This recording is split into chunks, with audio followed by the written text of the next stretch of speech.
నిన్న సీఎం రేవంత్ రెడ్డి లండన్లో మాట్లాడుతా కేటీఆర్ హరీష్ రావు గురించి బిల్లా రంగా అని చార్లెస్ శోభరాజ్ అని బీఆర్ఎస్ పార్టీని 100 అడుగుల లోతు భూస్థాపితం చేస్తానని మాట్లాడుతున్నారు. ఎందుకు ఈయన ఫ్రస్ట్రేషన్లో ఉన్నారా? ఫ్రస్ట్రేషన్ ఏం లేదు. మీరు ఈ మధ్య చూసినట్టయితే అంటే కనీసం నెల రోజులు కూడా కాకుండానే ముఖ్యమంత్రి గారి మీద ఇష్టం వచ్చినట్టు మాట్లాడటం.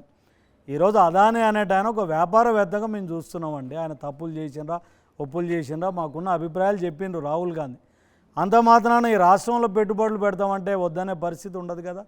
ఆయన వెళ్ళినప్పుడు ఆల్రెడీ వాళ్ళు ఇక్కడ పెట్టుబడులు పెట్టి ఉన్నారు. దాన్ని ఎక్స్టెన్షన్ చేసే క్రమంలో మాట్లాడితే ఏది పడితే అది మాట్లాడే క్రమంలో ఈరోజు రేవంత్ రెడ్డి గారు కూడా కౌంటర్ ఇవ్వాల్సి వచ్చింది. వాస్తవమే కదా, వెనకడ బిల్లా రంగాలు అనేటోళ్ళు గజ దొంగలు ఉంటుండే. ఇలా కేటీఆర్ కానీ హరీష్ రావు గారు కానీ ఈ రాష్ట్రాన్ని దోసుకున్నారు. ఇలా వాళ్ళ కుటుంబం ఎట్లుంటుండే మీరు ఒకరోజు మైనంపల్లి హనుమంతరావు గారు మాట్లాడితే మీరు విన్నాం. ఈయన ఒక ట్రంక్ పెట్టుకొని హాస్టల్లో ఉంటుండే హరీష్ రావు. ఇలా 1000 కోట్లకు వచ్చిండు. కేటీఆర్ ఏం పరిస్థితి ఉంటుండే కేసీఆర్, ఇలా 1000 కోట్లకు వచ్చిండ్రు. ఈ రాష్ట్రాన్ని 6.5 లక్షల కోట్ల అప్పులకు ముంచిండ్రు. ఎవరికైనా ఉద్యోగాలు వచ్చినాయండి? వాళ్ళ ఇంట్లో ఇలా ఏ దేశ చరిత్రలో ఏ ఉద్యమకారుడు కూడా పదవి తీసుకోలేదండి ఈ ప్రపంచ చరిత్రలో. కానీ కేసీఆర్ పదవితో పాటు వాళ్ళ ఇంట్లో వాళ్ళందరికీ కూడా 10-15 పదవులు తీసుకున్నారు. నేను మొన్న పోయి ప్రగతి భవన్ చూస్తే ఆ ప్రగతి భవన్ ఎవరండి? రాజులు ఉండే కాలంలో కట్టినట్టు కట్టింది. అంటే రాజభోగాలు అవసరమా? ఈరోజు మీరు వాళ్ళను బిల్లారంగా అనకపోతే ఏమని పిలవాలా? మీరు మైనంపల్లి హనుమంతరావును కోట్ చేస్తున్నారు. ఇదే మైనంపల్లి హనుమంతరావు 4 నెలల క్రితం వరకు వాళ్ళతో కలిసి ప్రయాణం చేసి వాళ్ళని పొగినవాడే కదా. నేను మైనంపల్లి హనుమంతరావు అంటలేను. ఆయన హిస్టరీ చెప్పిన క్రమాన్ని నేను ఎగ్జాంపుల్గా చెప్తున్నా. ఆయన ఆ రోజు చెప్పింది వాస్తవంగా హరీష్ రావు గారు గతంలో ట్రంక్ పెట్టుకొని హాస్టల్లో నా వద్దకు వచ్చిన అనే మాట నేను చెప్తున్నా. హనుమంతరావు అది ఇదని కాదు. అంటే ఆ పరిస్థితులు ఉన్న హరీష్ రావు ఈరోజు 1000 కోట్లకు ఎదిగిండు. ఇలా కేటీఆర్ కుటుంబం కానీ కేసీఆర్ కుటుంబం కానీ ఫామ్ హౌజులు కానీ అంటే ఈ రాష్ట్ర సంపదను బిల్లా రంగాలనే గజ దొంగలాగా దోసుకున్నారు. కాబట్టి ఇలా మరి మా రేవంత్ రెడ్డి గారు అన్నారు ఖచ్చితంగా మా నాయకుడు అన్నదాంట్లో ఏం అబద్ధం లేదు. ఆయన కేసీఆర్ గారు చార్లెస్ శోభరాజు ఇంకొక 6 నెలల లోపు మీకు తెలుస్తుంది ఈ అవకతవకలు జరిగిన అన్నిటి మీద కూడా ఎంక్వైరీ జరుగుతుంది. వీళ్ళు నిజంగా గజ దొంగలా కాదని కూడా మీకు అర్థమవుతుంది. మీరు రేవంత్ రెడ్డి మనిషిగా ఉండటం వల్ల మీకు న్యాయం జరగట్లేదు, అవును ఒప్పుకుంటారా? రేవంత్ రెడ్డి మనిషిగా ఉండటం వల్ల మీకు న్యాయం జరగట్లేదు, అట్లా అర్థం కాలే.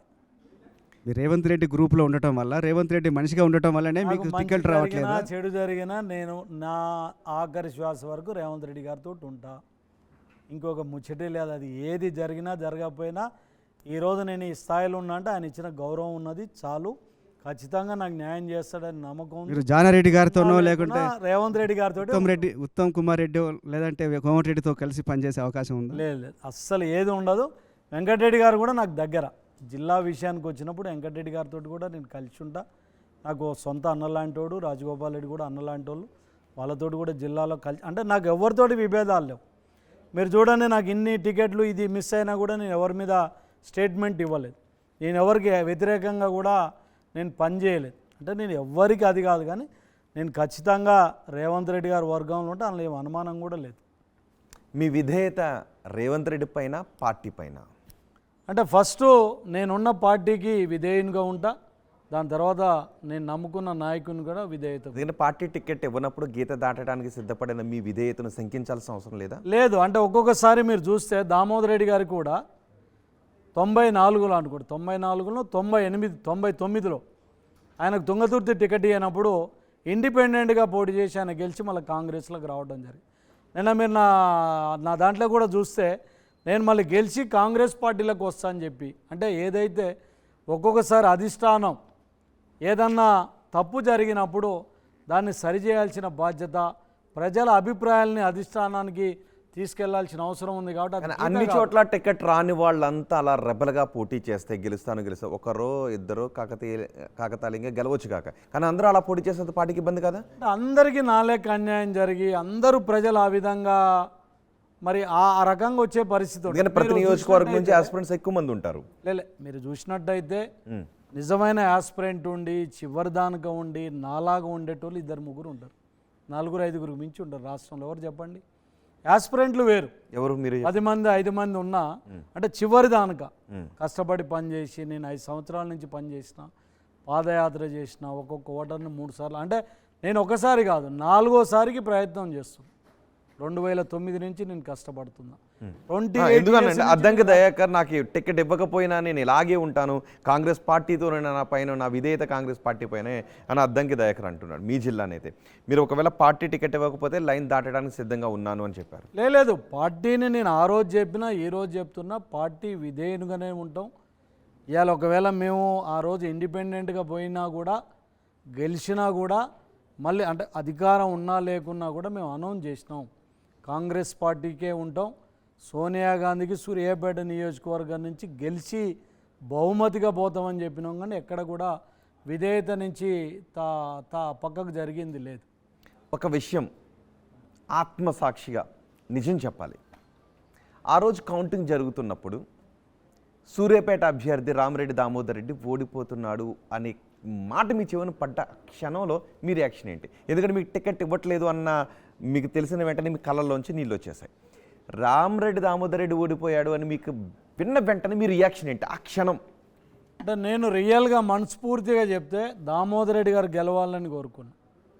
సో అంటే పార్లమెంటులో ఉన్న 7గురు కూడా గెలవాలని కోరుకున్నా. దీంట్లో నా స్వార్థం కూడా ఏంటంటే ఏ ఒక్కరు ఓడిపోయినా కూడా మళ్ళీ పార్లమెంటు క్యాండిడేట్ కాంపిటీషన్ వస్తారు కాబట్టి వీళ్ళందరూ గెలవాలని కోరుకున్నా. సూర్యాపేటలో కూడా పరిస్థితి ఏంటంటే ఒకవేళ దామోదర్ రెడ్డి గారు గెలిచినా కూడా నాకు వచ్చే నష్టమేం లేదు, నాకు చేసేది కూడా ఏముండదు. ఎందుకంటే నాకు ఆల్రెడీ నేను పార్లమెంట్ క్యాండిడేట్కి వస్తా కాబట్టి నేను కానీ నా వర్గాన్ని కానీ నేను చేసుకోగలుగుతా అని చెప్పి అనుకున్నాం. దామోదర్ రెడ్డి గారు గెలవాలని మనస్ఫూర్తిగా కోరుకున్నాం, మనస్ఫూర్తిగా పనిచేసినాం.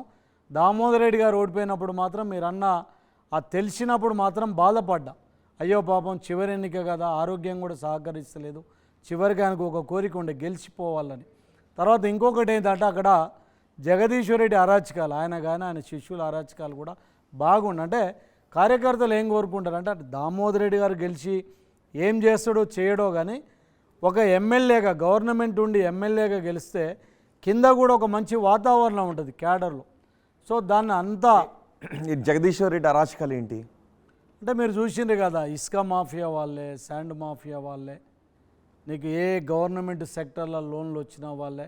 మీరు ఒక ఒట్టెజాన యాదవ్ అని చూసిండ్రు, ఆయన మొన్న బీఎస్పీ నుంచి కూడా చేసిండు. ఆయన టీఆర్ఎస్ పార్టీని వదిలిపెట్టిపోయిన తెల్లారి 75 కేసులు బుక్ అయిన ఆయన మీద, ల్యాండ్ కబ్జా, 1000 ఎకరాలు కబ్జాలు చేసిండ్రు, ప్రైవేట్ భూముల్ని కబ్జాలు చేసిండ్రు, ఇష్టారాజ్యంగా దోసుకున్నారు. అక్కడ ఒక ఆయన ప్రధాన శిష్యుని ఇబ్బందులు తట్టుకోలేక ఒక కుటుంబం 4 ఆత్మహత్యలు చేసుకున్నారు.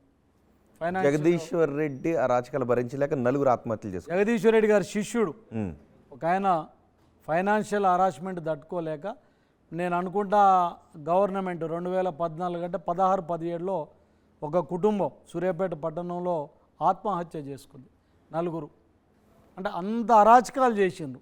అంటే వీటన్నింటి అంటే కాంగ్రెస్ ప్రభుత్వం మీదే ముఖ్యమంత్రి మీ స్నేహితుడు, చిన్ననాటి స్నేహితుడు కూడా, ఆయన హాస్టల్లో రూమ్మేట్ కూడా, ఇప్పుడు జగదీశ్వర్ రెడ్డికి సంబంధించిన వాటిపైన మీరు విచారణ చేస్తున్నాము.